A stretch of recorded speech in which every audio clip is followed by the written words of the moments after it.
encantat. Ja em va enamorar el Gaudí i aquí... L'havies vista? Sí. I aquí encara més, m'ha encantat. Visca el recordo.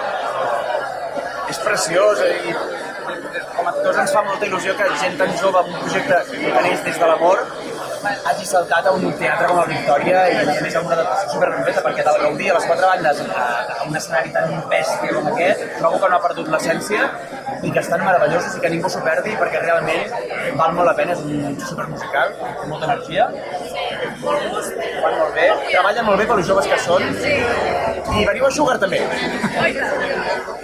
Doncs una ciutat fantàstica, ja l'havia vist a la Gaudí i aquí a Vitòria està encara millor que a la Gaudí i Gaudí és el que es fa veient aquest espectacle perquè tu passes molt bé veient tant de talent i tanta energia en un escenari. I és el millor espectacle que es pot veure ara mateix a Barcelona. Doncs m'ha encantat, la veritat és que ja l'havia vist, però ara així renovada m'ha agradat molt. I és que és una obra molt especial i molt màgica, no? Sempre omple i no et deixa indiferent quan surts al teatre, així que meravellós.